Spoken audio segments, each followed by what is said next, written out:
It all began on a chilly autumn evening when Ethan, a quiet, hard-working college student, stood outside the campus hospital holding a bouquet of wildflowers he'd picked himself. His hands trembled not from the cold, but from nerves. The annual college dance was just a few days away, and while everyone else already had dates lined up, Ethan had been too busy working part-time jobs to even think about it. That is, until he met Lilia, a young nurse who always smiled at him whenever he came to the hospital to volunteer after his classes. The story hooked everyone the moment Ethan nervously said, "Hey, you a broken bar, would you maybe like to go to the dance with me?" His voice cracked mid-sentence, and he immediately regretted asking. What could a girl like her possibly see in someone like him, a broke student barely managing to pay rent? But Lily didn't laugh or walk away. Instead, she smiled softly and said, "A dance? A broken bar? I haven't gone to one in years." "Sure, why not?" From that single yes, Ethan's world brightened. Over the next few days, Ethan worked double shifts, delivering food at night and cleaning classrooms early in the morning to buy a suit. It wasn't new, but it was clean and neatly pressed. Meanwhile, Lily seemed excited too. Though she kept getting mysterious calls she always stepped outside to answer. Ethan didn't think much of it. He only knew she was a nurse who cared deeply for people, especially him. In her quiet way, when the night of the dance finally arrived, Ethan walked to the campus hall, clutching a single white rose. The music was soft, the lights dim, and laughter filled the air. Everyone turned to look as Lily entered. She wore a simple blue dress, yet she looked more radiant than anyone else in the room. Ethan's heart skipped a beat. He couldn't believe she'd said yes to him. As they danced, he told her about his life, how his father left when he was young, how his mother worked 2 jobs to support him, and how he dreamed of becoming an engineer to give her a better life. Lily listened intently,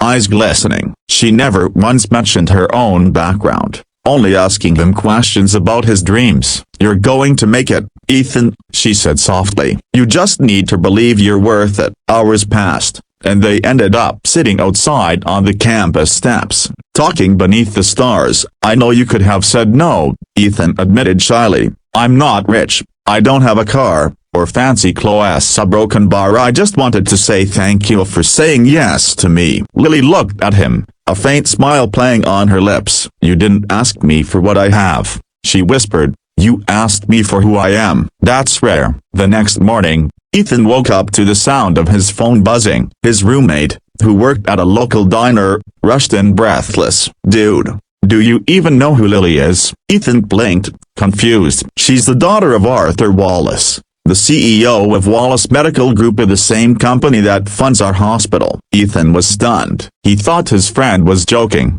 but when he checked online, there she was, Lily Wallace, heiress of one of the largest healthcare companies in the city.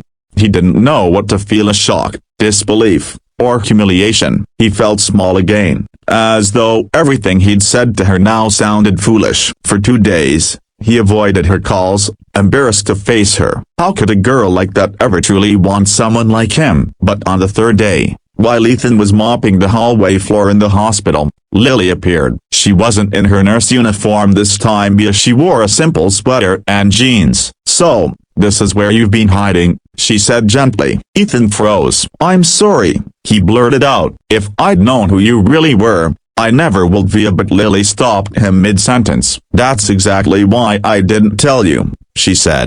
"I wanted someone to see me for me, not for my last name." Ethan stared at her, speechless. "But why me?" he asked quietly. Lily smiled, her eyes soft. "Because you have what money can't buy, kindness, humility, and dreams that aren't for yourself." "You reminded me what real life feels like." In that moment, all his insecurities melted away. He realized that worth isn't measured by what's in your wallet, but by what's in your heart. Weeks later, as graduation approached, Ethan received a letter. It was an offer from Wallace Engineering, a new division under Lily's father's company. Inside was a note: "For the young man who believes dreams are earned, not inherited, let this be your start." Tears welled in his eyes as he read it. Lily had kept her promise. She didn't change his life with money or pity, but by believing in him when he didn't believe in himself. Months later, Ethan and Lily attended another dance, this time, not as a poor student and a nurse, but as equals. As they swayed under the lights, Ethan whispered, "I guess asking you to that first dance wasn't such a bad idea after all." Lily laughed softly and leaned into him. "No," she said, "it was the best question anyone ever asked me." And as the music played, the same boy who once doubted his worth finally realized that sometimes life's most beautiful moments begin with the single, uncertain question, "Will you dance with me?" Moral: love doesn't measure wealth, status, or family. It measures heart, sincerity, and courage. Sometimes, the poorest boy and the richest girl can teach each other the true meaning of value, not in what they own, but in what they give.